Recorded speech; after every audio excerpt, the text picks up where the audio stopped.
Good afternoon everyone. I am Anushka Das from class 9 CBSE of Shantipur Public School.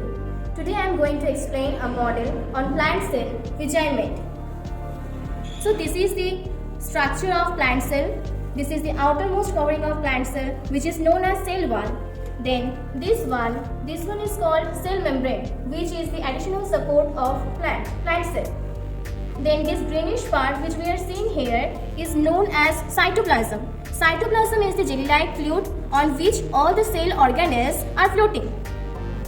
Then this is Golgi apparatus and Golgi vesicles. They are responsible for transporting the materials prepared by endoplasmic reticulum from one organelle to another.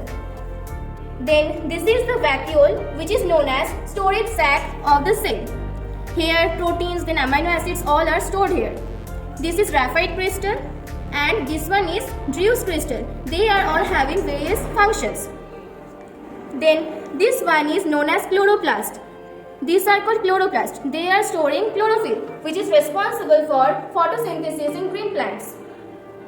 Then this one is rough endoplasmic reticulum and this one is smooth endoplasmic reticulum.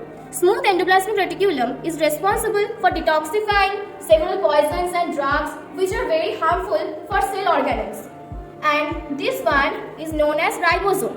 Ribosome is known as protein manufacturer site of plant cell. Then this one is called nucleus. Nucleus is also known as brain of the cell.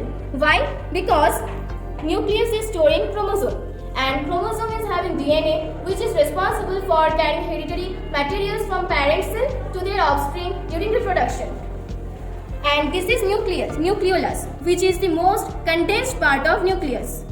This is amyloplast. Amyloplast stores starch. If needed, it can convert starch to glucose. Then this is lysosome. Lysosome contains various powerful enzymes which is responsible for dissolving the whole cell. During cell metabolism and other functions, if any bacteria and harmful organisms enter the cell, then this lysosome can burst and the enzymes it contains, it can dissolve the whole cell, due to which lysosome is known as suicide valve of the cell. This is mitochondria. We all know that for performing several functions, everyone needs some energy. So the energy required for performing several functions in cells, that energy is produced within this mitochondria. The energy produced is known as ATP energy. ATP's full form is adenosine triphosphate. So this mitochondria is also known as powerhouse of the cell. Thank you.